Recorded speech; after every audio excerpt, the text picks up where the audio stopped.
This is not your average simulator. This is the Spark Virtual Racing S600 simulator. It is a $45,000 6-degree of freedom motion rig comprised of some of the best components on the market. Featuring an AccuForce wheel, Fanatic shifter, butt kicker transducer, boosting belt pedals, and a PC spec for just this system. With custom mapping for every component to get the most immersive setup that you can put in your house today. And today we get to test out the S600 to see just how good of a simulator it really is. Man, this is gonna be fun.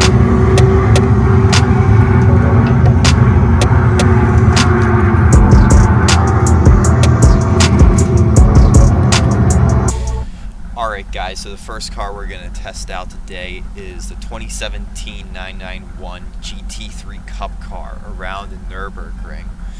Because just like in real life, the best way to test a car out is driving around the Nürburgring.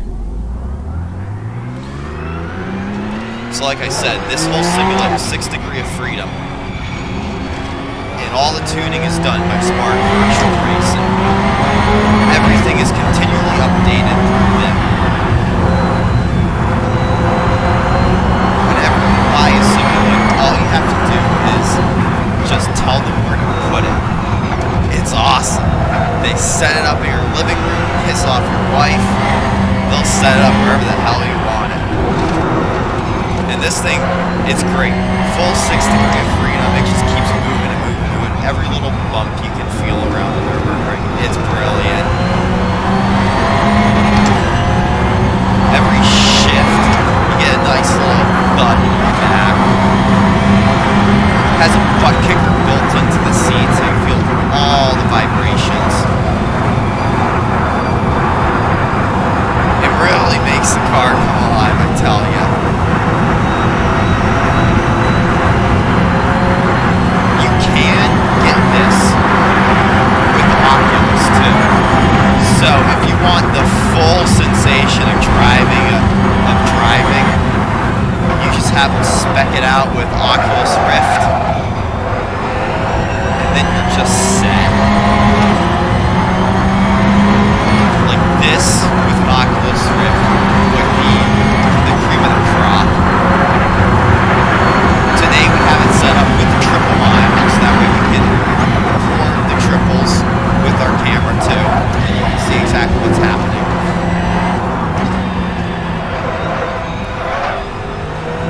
And I tell you, this makes Nürburgring come alive.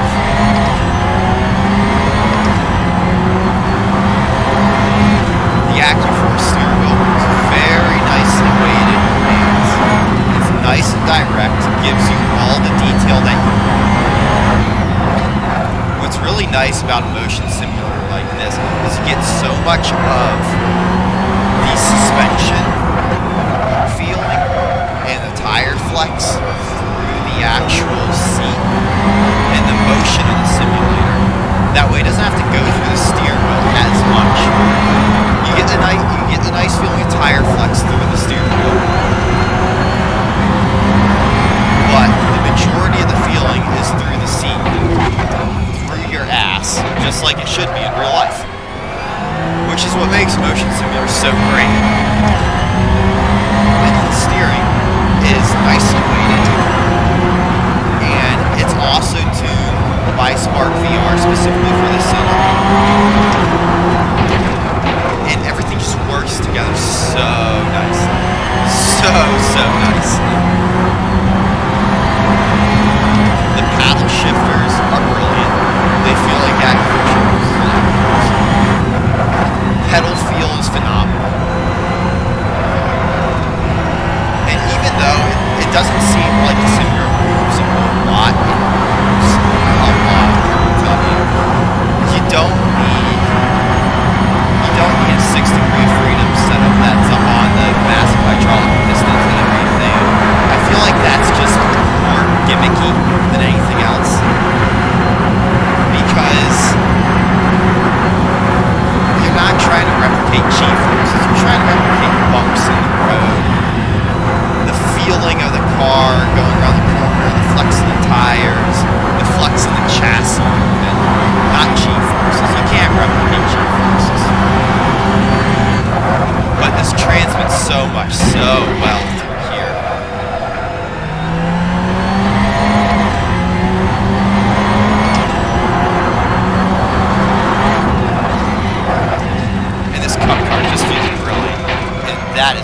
how you screw up the carousel. Not how you go through the carousel.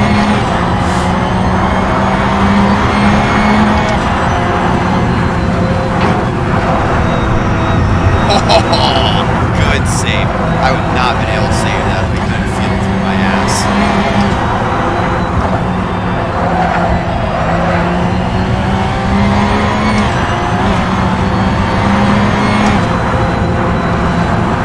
The best part coming up right here, this will really show how much you can feel through the simulator. This thing moves around so nicely. That curve right there, you just feel when you're on the limit of the tire. You just feel when the tire touches that curve through the seat of your pants. It's awesome.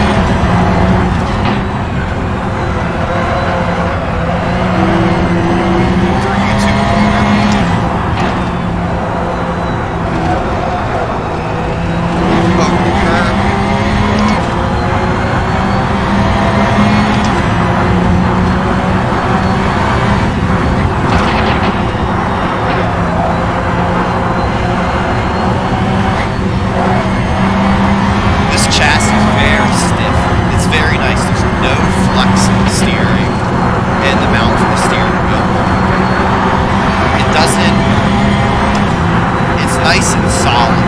It feels like you're in a proper race car.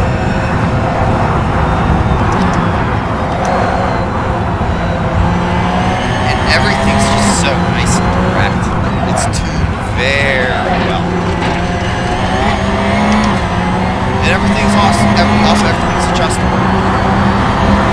So if you get the feeling of the brake on your car should be weak, so if you're trying to replicate a certain feel, you can replicate the feel. It doesn't have to be exactly how the simulator sits. You can have everything adjusted to exactly how you want. And that's one of the things you get when you buy something that's this expensive. You don't have to go through this process of tuning, testing. You're like, oh, this isn't right. This kind of sucks. I screwed up. You just get in it and drive.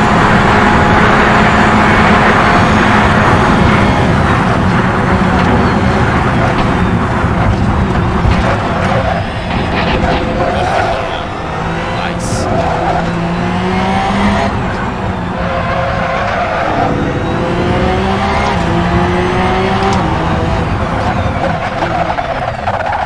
Let's hop in something different now. Alright guys, for this next car we're going to go vintage.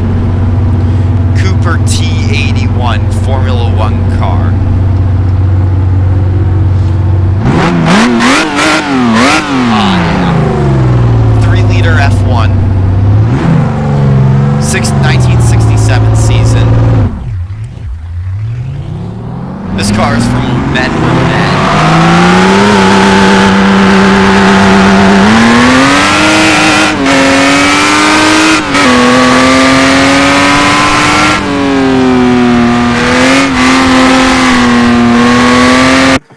Unfortunately, ran into the issue of this Cooper being far too loud to actually capture any of my audio while I was driving it.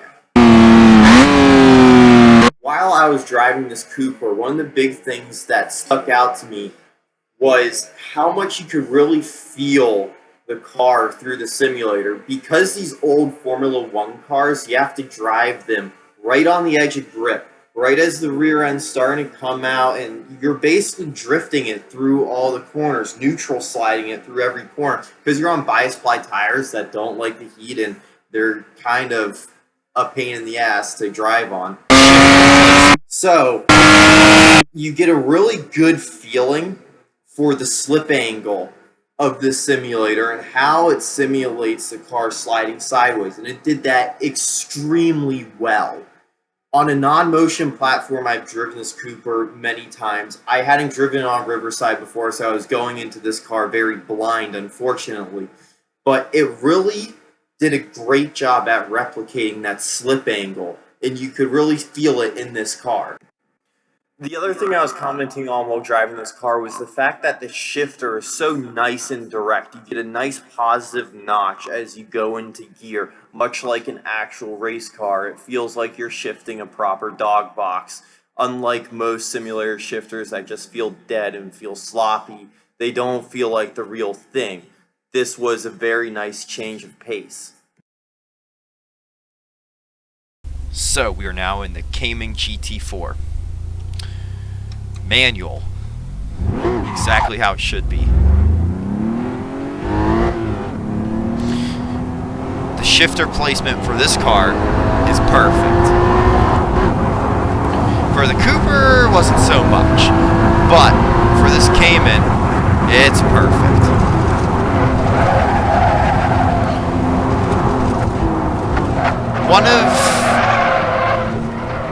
The other thing I don't really like is this center mounted steering wheel.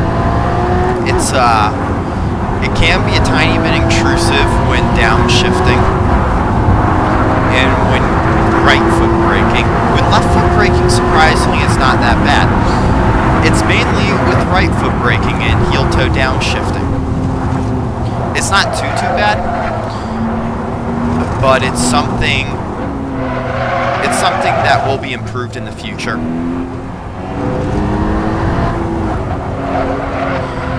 And I would like to see sometime in the future a nice Sparco or Recaro racing seat instead of this current seat. But other than that, this thing's great. The actual motion of the platform is really well tuned. It's really well balanced. It gives you such a good feel for the road and everything that's going on.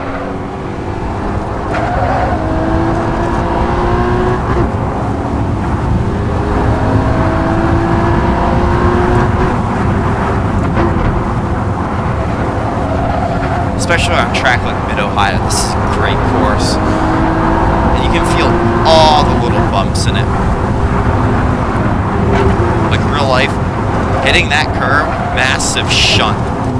It gives you a nice feeling through your ass of that massive shunt of hitting that curb going into the chicane.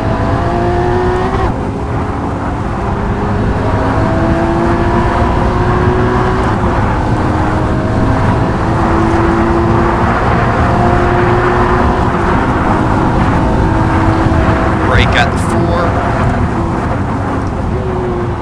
Go down to second gear, trail it in nicely. Tuck the nose in.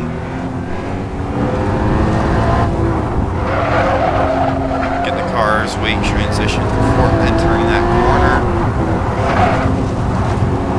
And on the gas over the crest, touch the curb. Tap the brakes, set the nose over the crest, on the gas. This chassis, the S600, really gives you a nice feel for the road, especially what the tire's doing.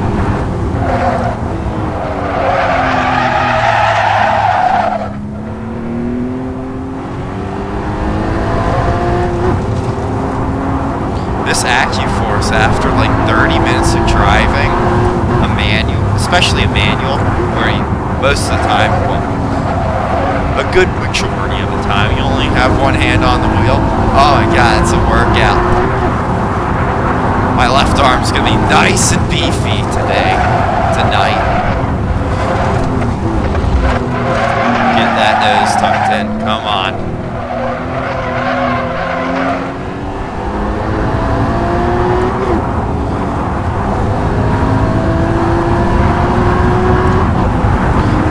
This AccuForce wheel is strong enough to rip your arms out their sockets. It's a wild animal. Yeah, get that nose tucked in.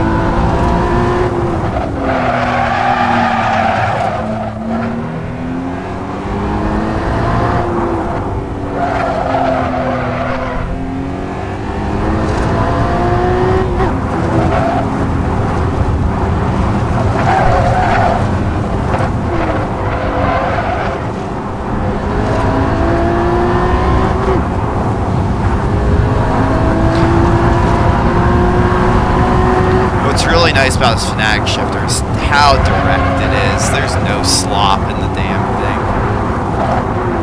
You know exactly where the gears are.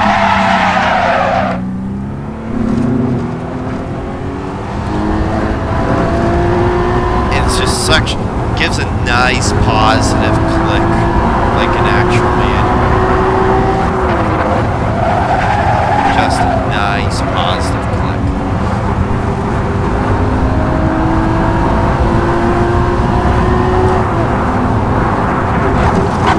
That butt kicker is mounted really well. Very nice. It transmits so much vibration up through the platform and into the seat. And if this had a fiberglass back, Recaro or Sparco, either a pole position or an Evo, it would be even better.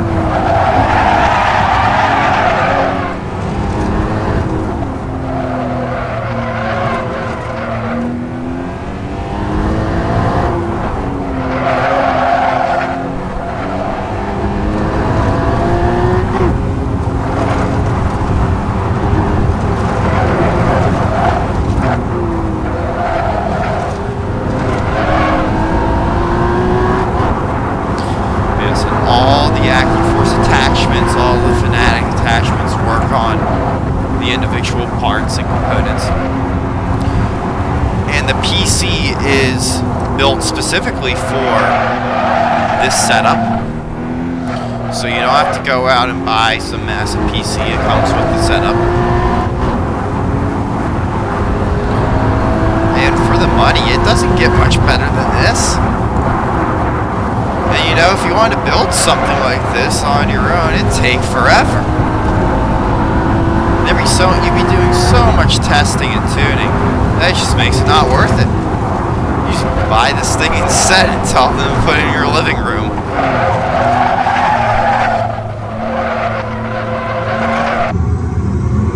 $45,000, the S600 is not a cheap setup. But that being said, for what you get for the money, you get a lot of simulator. To put this in perspective, you could probably spend $30,000 to build the simulator yourself, but you run into the issue of having to actually build it yourself. And if you like building stuff, it's not a big problem.